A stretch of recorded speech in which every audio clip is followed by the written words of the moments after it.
معزز سامعین کرام، آپ سن رہے ہیں دیار اردو چینل پر ملک غلام نبی کی کتاب قصہ ایک صدی کا۔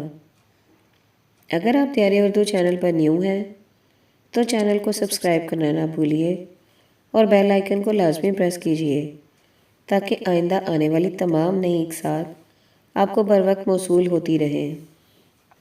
سب ہیڈنگ: مسعود کھدر پوش۔ مسعود صاحب انگریز کے ICS ہونے کے ناطے ان پر بڑی ذمہ داریاں تھیں۔ کھدر کے کپڑے کا لباس ان کی پاکستان میں بنی ہوئی مصنوعات کے استعمال کا جیتا جاگتا اشتہار تھا۔ اسی مناسبت سے یہ لباس ان کی پہچان بن گیا اور کھدر پوش ان کے نام کا حصہ۔ وہ ایک دلیر انسان تھے، جائز مطالبات کے حل کرنے کو اپنا فرض سمجھتے تھے۔ غربت اور افلاس میں جکڑی ہوئی مخلوق ان کے سوہانے روح کا باعث تھی۔ اس مخلوق کی خدمت کرنے کے لیے وہ تمام ضابطوں سے بے نیاز ہو جاتے تھے۔ ہر قسم کی پابندیاں اور بندشیں ان کا راستہ روکنے میں شکست کھا جاتی تھیں۔ وہ اپنے منصب تک کو بھی داؤ پر لگا دیتے تھے۔ مسعود میرے جگری دوست تھے۔ میری ان سے بے پناہ بے تکلفی تھی۔ جب ہم تکلفات اور رکھ رکھاؤ کی تمام حدود مسمار کر کے اوئے توئے پر اتر آتے تو ہم سے زیادہ دیکھنے اور سننے والوں کو لطف آتا۔ میرے بچے انہیں انتہائی عقیدت اور احترام سے چاچا جی نہ صرف پکارتے تھے بلکہ دلی احترام و لگاؤ کے ساتھ انہیں واقعی میرے بھائی کا درجہ دیتے تھے۔ ہم ہر شام ان کی کوٹھی پر جمع ہوتے۔ عبدالحفیظ کاردار، میاں نصیر شیخ، عبداللہ ملک، چودھری نصیر احمد، لارڈ ملی، کبھی کبھی فخر زمان اور کئی دوسرے دوست بھی آ جاتے۔ بڑی شاندار محفل ہوتی تھی۔ ان کی موت کی خبر جنگل میں آگ کی طرح پھیل گئی۔ ہزاروں سوگوار موجود تھے۔ مجھے ان کے بھانجے میاں اظہر، میاں اجو نے اسی وقت ٹیلی فون پر اطلاع دی تھی کہ ماموں انتقال کر گئے ہیں۔ ان کے بڑے قریبی اور عزیز دوست احمد نذیر، جو لارڈز بینک کے ایک اعلیٰ افسر تھے، نے انہیں غسل دیا۔ ان کی زندگی کے آخری ایام میں ہماری ملاقاتیں ہمیں کچھ زیادہ ہی قریب لے آئی تھیں۔ ان سے ملنا، گپ بازی کرنا، ملکی اور بین الاقوامی مسائل پر تبصرے کرنا تقریباً روز کا معمول تھا۔ ان کی اچانک وفات نے میری روزمرہ کی عادتوں میں بڑا گہرا شگاف ڈال دیا۔ صدمے کی شدت کو کم کرنے اور اپنے جذبات کو الفاظ دینے کی خاطر میں نے 2 مضامین تحریر کیے جو اخبار میں شائع ہوئے۔ میری کتاب داغوں کی بہار میں ان مضامین کی شمولیت میری اور مسعود کھدر پوش کی لافانی دوستی اور رفاقتوں کا دائمی ثبوت ہے۔ سب ہیڈنگ: نواب افتخار حسین خان ممڈوٹ۔ نواب صاحب خاموش طبع انسان تھے، سوچ سمجھ کر بات کرتے تھے، زبان کی نسبت کانوں کا زیادہ استعمال کرتے تھے۔ آپ کے والد نواب سر شاہ نواز خان ممڈوٹ مسلم لیگ کے شیدائی اور قائد اعظم کے جانثاروں میں سے تھے۔ 1940 کی اس عدیم المثال جلسے میں جو منٹو پارک اقبال پارک میں منعقد ہوا تھا، جس کی صدارت قائد اعظم محمد علی جناح فرما رہے تھے، نواب شاہ نواز خان نے خطبہ استقبالیہ پیش کیا۔ یہ 23 مارچ کا دن تھا جو تاریخ عالم کا وہ دن ثابت ہوا جس نے ایک پسی ہوئی بے یار و مددگار قوم کو ایک آزاد پاکستان کا تحفہ عطا کیا۔ سر شاہ نواز ممڈوٹ کے انتقال کے بعد ان کا جوان سال بیٹا نواب افتخار حسین خان ممڈوٹ، جن کو زندگی کی ساری آسائشیں، آرام و راحت کی لذتیں میسر تھیں، ان کی زندگی میں وہ دن بھی آیا جب انہوں نے جاہ و جلال اور دولت کو ایک ذرہ ناچیز سے بھی کم حیثیت دی اور قائد اعظم کے ایک ادنیٰ اشارے پر اپنا سب کچھ داؤ پر لگا دیا۔ قائد کے اس جاں باز سپاہی کے اس کارنامے کو ہندوستان کے مسلمان قدر کی نگاہوں سے دیکھتے اور فخریہ اس بات کا اعلان کرتے کہ قائد اعظم کو ایسا با کردار پیکر ایثار اور وفادار ساتھی میسر آیا ہے۔ ممڈوٹ ولا سارے سیاسی کارکنوں کا مسکن تھا۔ وہاں چھوٹے اور بڑے کی کوئی تمیز نہیں تھی۔ ممڈوٹ ولا کا دسترخوان سب کے لیے تھا۔ گو وہ کم بولتے تھے، مگر جب اپنے خیالات کا اظہار کرتے تو ان سے بے شمار مفید باتیں سننے کو ملتی تھیں۔ وہ عالی ظرف انسان تھے۔ مجھے اور شیخ رشید کو ان سے بڑی عقیدت تھی۔ ہم دونوں نے ان کا نام گلوری رکھا ہوا تھا۔ یہ نام ہم نے ہمیشہ صیغہ راز میں رکھا۔ امریکہ سے جب خورشید مجھے خط لکھتے تو ان میں اکثر نواب صاحب کی بجائے گلوری کے حالات پوچھا کرتے۔ جب 1951 میں پنجاب اسمبلی کے الیکشن ہونا قرار پائے تو میں اور نواب صاحب جناح عوامی مسلم لیگ کی ٹکٹ پر حلقہ نمبر 1 لاہور کے امیدوار تھے۔ ہم دونوں اس حلقے سے کامیاب ہوئے۔ نواب صاحب نے اپنے ساتھیوں کے ہاتھوں بڑے دھوکے کھائے۔ وہ شریف النفس اور ساتھیوں پر اعتماد کرنے والے انسان تھے، مگر ان کے ساتھیوں نے ان کی شرافت کا غلط فائدہ اٹھایا۔ وہ ایک بڑے دل کے مالک تھے۔ افسوس تو اس بات کا ہے کہ کسی بھی حکومت نے ان کی قربانیوں کو مد نظر نہیں رکھا، وگرنہ ممڈوٹ ولا کو وہ مقام حاصل ہوتا جس کا تاریخ مطالبہ کرتی ہے۔ ممڈوٹ ولا وہ گھر ہے جہاں قائد اعظم نے اپنی زندگی کی کئی محفلیں سجائی تھیں، جن میں انہوں نے بڑے اہم تاریخ ساز فیصلے بھی کیے۔ قائد نواب ممڈوٹ کو عزت کی نگاہ سے دیکھتے تھے اور ان کے بے لوث کردار کی ہمیشہ تعریف کرتے تھے۔ سب ہیڈنگ: ممتاز محمد خان دولتانہ، ایک بیدار مغز، باشعور، علم و فضل کا پیکر، آزاد خیال، مگر ان کی سب سے بڑی بدقسمتی یہ تھی کہ جس معاشرے سے ان کا واسطہ پڑا تھا وہ سازشوں سے لبریز تھا۔ بات کا بتنگڑ بن جانا عام بات تھی۔ وہ بہت کچھ کرنے کا تہیا کیے ہوئے تھے، مگر جس ماحول میں انہوں نے پرورش پائی تھی اور جس میں وہ رہ رہے تھے، ان کے لیے اپنے خیالات کو عملی جامہ پہنانا ناممکن تھا۔ گو انہوں نے ان تمام رکاوٹوں اور بندشوں کو پرکا کی حیثیت نہیں دی، مگر وہ اپنے جوہر دکھانے میں ناکام رہے۔ دوستوں اور دشمنوں نے کے علم کا غلط مفہوم سمجھا۔ انہیں سازشی کہا جاتا تھا۔ ایسی ایسی گھٹیا باتیں ان سے منسوب کی جاتی تھیں جن کے متعلق وہ کبھی سوچ بھی نہیں سکتے تھے۔ جہاں انہوں نے اپنی دانش اور فہم و فراست کا اظہار کیا، یار لوگوں نے ایسے ایسے بے سروپا بہتان باندھے کہ توبہ ہی بھلی۔ وہ ایک باسلیقہ اور وزادار انسان تھے۔ انہیں اپنے وطن سے بے پناہ پیار تھا۔ وہ ایک عظیم پارلیمنٹیرین، انگریزی اور اردو کے لاجواب مقرر تھے۔ وہ لٹیرے نہیں تھے۔ انہوں نے پاکستان کو زک پہنچانے کی کبھی کوشش نہیں کی۔ اقتدار میں آ کر مملکت کی دولت کو دوستوں پر نچھاور کرنے کے سخت خلاف تھے۔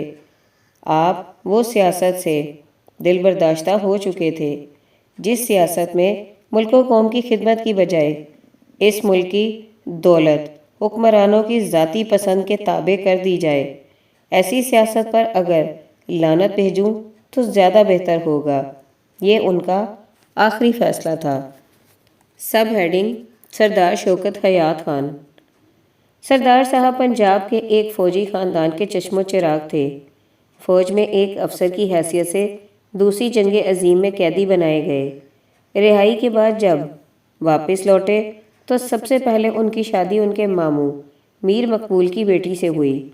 بارات امرتسر پہنچی تو اس کا استقبال کرنے والوں میں بھی شامل تھا۔ لاہور میں ان کے ولیمے کی رسم جاری تھی کہ ان کے عظیم باپ سر سکندر حیات خان دل کا دورہ پڑنے سے انتقال کر گئے۔ میں بھی اس ولیمے کی دعوت میں موجود تھا جب مسلم لیگ نے اپنے مطالبہ پاکستان کو عوام میں مقبول بنانے کے سارے ہندوستان کے دوروں کا پروگرام بنایا تو اس وقت اس فوجی افسر نے فوج کی نوکری چھوڑ کر مسلم لیگ میں شمولیت اختیار کر لی۔ عجب سما تھا، لوگوں میں خوشی کی لہر دوڑ گئی۔ اب اس نوجوان نے صبح و شام مسلم لیگ کے پروگرام کو پنجاب کے قصبوں، دیہاتوں اور شہروں میں لوگوں تک پہنچانے کے لیے جلسوں کا اہتمام کیا۔ نوجوانوں نے آگے بڑھ کر اس کا ساتھ دیا اور اسے شوکت پنجاب کا لقب عطا کیا۔ میں نے کئی جلسوں میں ان کے ساتھ شرکت کی۔ مجھے وہ بہت پسند تھے۔ میں سمجھتا ہوں کہ دشمن کا مقابلہ کرنا ان کے خون میں شامل تھا۔ وہ نہ ڈر بھی تھے اور جرأت کا پیکر بھی۔ وہ ایک درد مند دل رکھتے تھے۔ عوام کی حالت زار پر ہمیشہ آنسو بہاتے دکھائی دیتے۔ گو اپنی صحت کی خرابی کی وجہ سے عملی سیاست سے کنارہ کشی اختیار کر لی تھی، پھر بھی قوم کی حالت انہیں گھن کی طرح کھا رہی تھی۔ اسی جذبے کے تحت انہوں نے ایک یادگار کتاب The Nation That Lost Its Soul لکھی۔ اس کتاب کا اردو ترجمہ گم گشتہ قوم جنگ پبلشرز لاہور نے شائع کی۔ ایک دن ان کا ٹیلی فون آیا، ملک صاحب میری کتاب گم گشتہ قوم مظفر محمد علی صاحب آپ کو پہنچا دیں گے، آپ اسے پڑھ لیں۔ اس کتاب کی رونمائی کی تقریب میں نے 5 مقررین کا انتخاب کیا ہے۔ آپ کیونکہ میرے اور مسلم لیگ کے پرانے ساتھی ہیں، میں امید کرتا ہوں کہ آپ میری کتاب کے متعلق اپنے تاثرات اس تقریب میں ضرور پیش کریں گے۔ میں ممنون ہوں گا۔ کتاب مجھے مظفر صاحب نے بھیج دی۔ میں نے ان کی انگریزی کی کتاب پہلے ہی پڑھ رکھی تھی۔ اس کتاب کے متعلق اخباروں میں بھی تبصرے پڑھنے کو مل رہے تھے۔ میں نے سردار صاحب سے عرض کیا کہ میں آپ کے کچھ خیالات سے متفق نہیں ہوں۔ انہوں نے کہا کہ آپ بے شک میرے ان خیالات کی مخالفت میں تقریر کریں، مجھے خوشی ہوگی۔ میں نے ان سے کہا کہ جو کچھ آپ لکھ چکے ہیں وہ تو بدلا نہیں جا سکتا۔ کیا یہ بہتر نہ ہوگا کہ میں آپ سے ملنے آ جاؤں اور پھر بالمشافہ اپنے جذبات کا اظہار کر سکوں؟ میں ان سے ملا اور اپنے خیالات کا یوں اظہار کیا: سردار صاحب، آپ کا یہ فرمانا کہ ماؤنٹ بیٹن کو مشترکہ گورنر جنرل تسلیم نہ کر کے سنگین غلطی کی گئی، اس سے پاکستان کا اصل نقشہ ریڈ کلف ایوارڈ میں عین موقع پر تبدیل ہوا۔ 5 لاکھ مسلمان مارے گئے، 50 لاکھ بے گھر ہوئے، 50,000 عورتیں اغوا کی گئیں۔ جو کچھ آپ نے لکھا یہ بالکل درست ہے۔ اگر آپ غور فرمائیں تو آپ کو انگریز کا سفلا پن دکھائی دے گا۔ آخر ماؤنٹ بیٹن کی یہ خواہش ہے کہ اسے دونوں مملکتوں کا مشترکہ گورنر جنرل تسلیم کر لیا جائے، کیوں پیدا ہوئی؟ کیا وہ یہ نہیں دیکھ رہا تھا کہ جس قائد اعظم نے انگریز اور ہندوؤں سے نجات حاصل کرنے کی جدوجہد میں اپنی زندگی کی بازی لگا دی تھی، کہ وہ اگر اسے گورنر جنرل بناتا تو پھر پاکستان بنانے کا مقصد اور ساری جنگ جو لڑی گئی تھی ایک لا یعنی داستان دکھائی دیتی۔ اب سوچئے کہ جب اس کی خواہش نہ مانی گئی تو وہ کیسے گھٹیا، ذلت آمیز سلوک اور انتقام لینے پر تل گیا۔ اس نے ریڈ کلف جیسے نامور اور عالمی پایہ کے ایک وکیل کو، جس کی قائد اعظم بھی تعریف کرتے تھے، اس حقیقی ایوارڈ کو بدلنے کے لیے مجبور کر دیا اور اس نے اسے بدل ڈالا۔ سردار صاحب، اگر ماؤنٹ بیٹن گورنر جنرل بن جاتا تو پھر قائد اعظم کی کیا حیثیت ہوتی؟ کسی مطالبے کو منوانے کے لیے یا کسی جائز خواہش کی تکمیل کے لیے وہ ماؤنٹ بیٹن کا دروازہ کھٹکھٹاتے تو پھر کیا قائد اس حیثیت کو قبول کر لیتے؟ اگر وہ ایسا کرتے تو قوم کی نظر میں وہ 2 کوڑی کے ہو جاتے۔ سردار صاحب، میں پوچھتا ہوں کہ اگر اسے مشترکہ گورنر جنرل بنا دیا جاتا تو کیا یہ ممکن نہ ہوتا کہ ایک صبح جب دونوں مملکتیں خواب سے بیدار ہوتی تو وہ فرمان سنتی کہ آج سے پھر ہندوستان ایک کر دیا گیا ہے، کیونکہ گورنر جنرل ایسا کرنا چاہتے ہیں۔ ایسا اقدام اس لیے بھی ضروری سمجھا گیا کہ ہندوستان کا ایک ہونا اس کی دفاعی حیثیت کو مضبوط بنانے کے لیے ازحد ضروری ہے۔ اگر ایسا ہو جاتا تو پھر ہماری پوزیشن کیا ہوتی؟ سردار صاحب، آزاد قومیں اپنی آزادی کو برقرار رکھنے کے لیے لاکھوں جانیں قربان کر دیتی ہیں، خون کے دریا بہائے جاتے ہیں۔ آپ نے یہ مناظر یقیناً دوسری جنگ عظیم میں دیکھے ہوں گے۔ آپ انگلستان کو ہی لے لیجئے، آدھے سے زیادہ وہ راکھ کا ڈھیر بن گیا۔ اس کے برعکس ہم تو آزادی حاصل کر رہے ہیں۔ جغرافیہ اور تاریخ ہمارے ملک کے نام سے نا آشنا تھے۔ کیا پاکستان کا دنیا کے نقشے پر ابھرنا ایک حقیقت اور معجزہ نہیں تھا؟ اور پھر اس قوم نے اپنی آزادی کو حاصل کرنے کے لیے جو قربانی پیش کی تھی، کیا اسے نہیں کرنی چاہیے تھی؟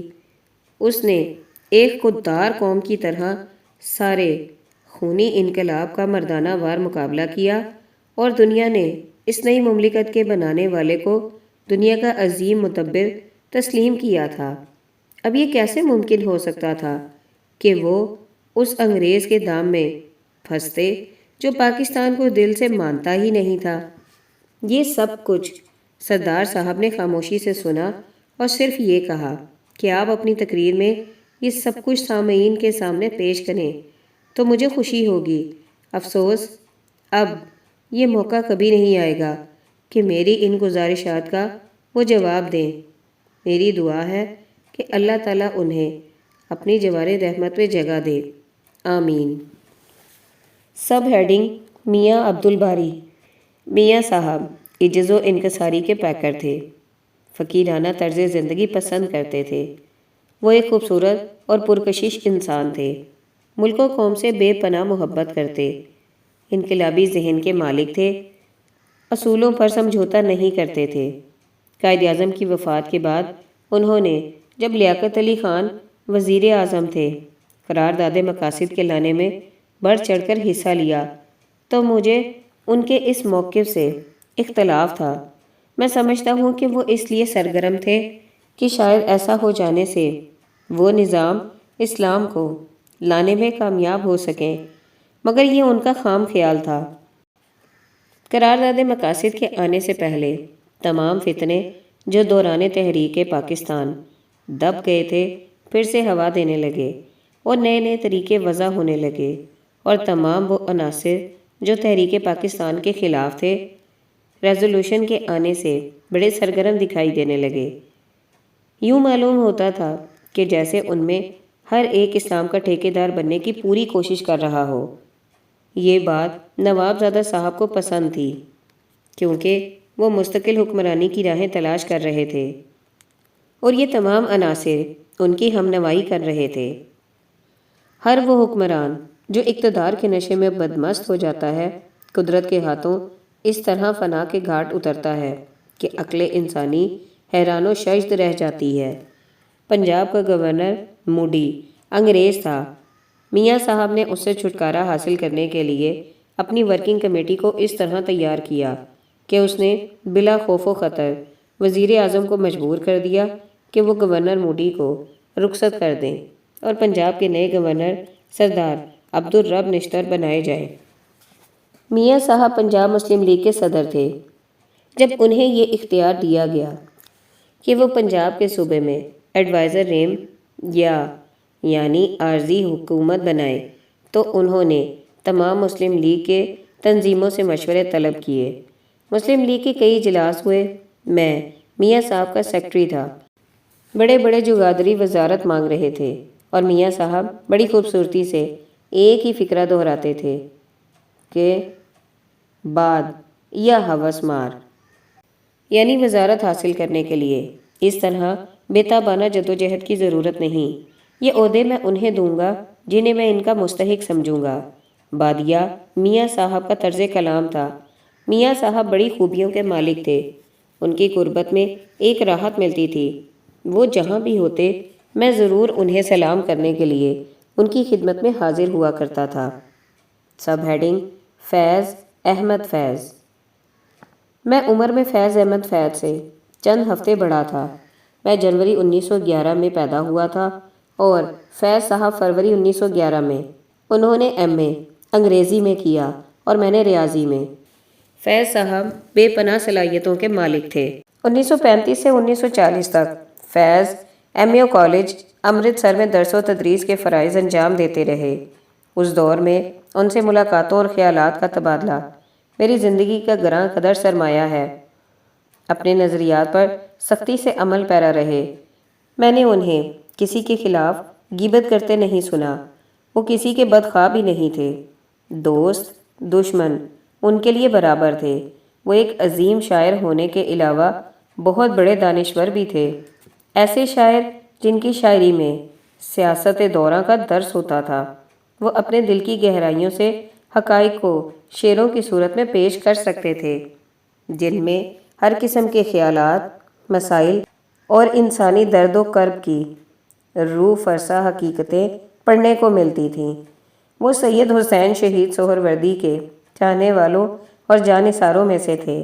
دسمبر 1950 میں نواب ممدوح میاں عبد الباری اور میں نے مسلم لیگ کو خیر بات کہنے کے لیے ایک اجلاس کا اہتمام کیا۔ یہ میٹنگ شیخ حامد محمود کے گھر میں ہوئی۔ اس میٹنگ میں سہروردی صاحب، فیض صاحب اور حمید نظامی صاحب بھی موجود تھے۔ فیض کا تعلق کسی سیاسی جماعت سے نہیں تھا، وہ صرف سہروردی کی محبت کی وجہ سے شریک ہوئے تھے۔ فیض صاحب ہماری پنجاب ایسوسی ایشن کلب کے اعزازی ممبر تھے۔ وہ کسی زمانے میں مصطفیٰ زیدی کو اپنے ہمراہ کلب لایا کرتے تھے۔ مصطفیٰ زیدی کی اچانک موت کے بعد وہ صوفی غلام مصطفیٰ تبسم کو لے آتے تھے۔ خوب محفل جمتی تھی۔ امرتسر کی رفاقتوں کے بعد میری ان سے زیادہ ملاقاتیں اسلام آباد میں ہوتی تھیں، خصوصاً جب وہ وزارت تعلیم کے ایک عہدیدار کی حیثیت سے میٹنگوں میں شریک ہوتے۔ میں پنجاب کا وزیر تعلیم ہونے کی حیثیت سے شریک ہوتا تھا۔ ان میٹنگوں میں کئی بار وزیر اعظم جناب ذوالفقار علی بھٹو بھی تشریف لے آئے تھے۔ عبدالحفیظ پیرزادہ وفاقی وزیر تعلیم تھے اور ڈاکٹر اجمل سیکرٹری تعلیم تھے۔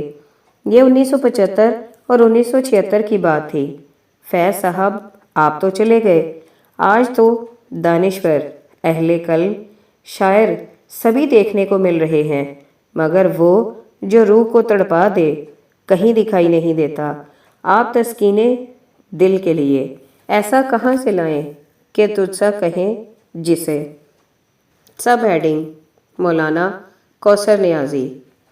ایک خوبصورت اور وزادار انسان، علم سے انہیں بڑا شغف تھا۔ وہ ایک ادیب تھے، مدلل، تقریروں کے بڑے ماہر تھے۔ الفاظ کی مناسبت اور چناؤ، دلائل ایک لڑی کی مانند خطاب کے جیسے دریا رواں دواں ہو۔ لوگ صرف ان کی تقریر سننے پاکستان پیپلز پارٹی کے جلسوں میں جایا کرتے تھے۔ انہوں نے اپنی تقریروں کا آغاز مسجد سے کیا تھا، پھر وہ سیاست میں دلچسپی لینے لگے۔ شروع میں ان کا تعلق جماعت اسلامی سے تھا، جو کچھ عرصے کے بعد ختم ہو گیا۔ وہ رسالہ کوثر بھی نکالا کرتے تھے۔ ذوالفقار علی بھٹو اور ایوب خان کے تعلقات میں بگاڑ پیدا ہوا تو بھٹو صاحب نے اپنی جماعت پاکستان پیپلز پارٹی کے قیام کا اعلان کیا۔ پاکستان پیپلز پارٹی میں متعدد نئے اور کورے چہرے دیکھنے کو ملے، جن پر سیاست کی گرد کہیں بھی دکھائی نہیں دیتی تھی۔ جو ہی پیپلز پارٹی میدان میں اتری تو عوام کی بے پناہ حمایت اس کے ساتھ تھی۔ مولانا بھی پیپلز پارٹی میں شامل ہو گئے۔ ایوب خان کے مارشل لا کے بعد یحییٰ خان مسند اقتدار پر براجمع تھے۔ انہوں نے الیکشنوں کا اعلان کر دیا۔ انتخابی مہم زوروں پر تھی۔ مولانا کی تقریروں کی بڑی دھوم تھی۔ مجھے ایک تقریر کے سلسلے میں فوجی عدالت کی طرف سے 1 سال بامشقت کی سزا سنائی گئی، جبکہ مولانا کو بھی ان کی کسی تقریر پر فوجی عدالت نے 5 سال بامشقت قید کی سزا سنائی تھی۔ ہم دونوں پہلے کیمپ جیل میں رہے، پھر کوٹ لکھپت جیل لاہور میں منتقل کر دیے گئے۔ میرا معمول تھا کہ میں ہر صبح مولانا اور اپنے لیے چائے تیار کرتا تھا۔ مولانا بڑی خوبیوں کے مالک تھے، ان سے گفتگو کرنے میں لطف آتا تھا۔ جس ڈھب کی وہ زندگی چاہتے تھے وہ انہیں میسر نہیں آتی تھی۔ وہ اپنے دل کی کہانیاں مجھ سے بے باکانہ انداز میں کہہ دیتے تھے۔ جیل میں ان کا ایک رفیق بن چکا تھا۔ وہ بغیر کسی جھجک کے مجھ سے کئی معاملات پر مشورے طلب کرتے تھے۔ وہ پیار اور اخلاص کے پیکر تھے۔ ہم دونوں کو جیل میں الیکشن لڑنے کے ٹکٹ دیے گئے۔ مجھے پاکستان پیپلز پارٹی کی طرف سے پنجاب اسمبلی کی نشست کے لیے لاہور کی ٹکٹ ملی تھی اور مولانا کو سیال کوٹ کے کسی حلقہ انتخاب میں نیشنل اسمبلی کی ٹکٹ ملی تھی۔ الیکشنوں کے نتائج ہم نے جیل میں ہی سنے۔ پہلے نیشنل اسمبلی کے نتائج سننے کو ملے تھے، پھر کوئی 3 دن کے بعد صوبائی الیکشنوں کے نتائج سنے گئے۔ ہم دونوں کامیاب ہوئے۔ اس سے بڑا اعزاز اور کیا ہو سکتا تھا کہ قوم نے ہمیں وہ عزت دی جو ساری زندگی ہمارے لیے ایک بے مثال نشان کی حیثیت رکھتی ہے۔ ہمیں جیل سے رہا کر دیا گیا اور ایک بہت بڑے جلوس کی شکل میں ہمیں لاہور کے کچھ علاقوں میں گھمایا گیا۔ مولانا کو مرکز میں وزارت کے لیے منتخب کیا گیا۔ میرے مولانا سے راز و نیاز ان کے مرنے تک قائم رہے۔ ان کے بڑے بیٹے فاروق کی حادثاتی موت نے انہیں نڈھال کر دیا۔ اس ناگہانی واقعے کے بعد وہ کافی حد تک سیاست سے کنارہ کشی اختیار کر گئے۔ آخری ایام میں بڑے ہی دل گرفتہ تھے۔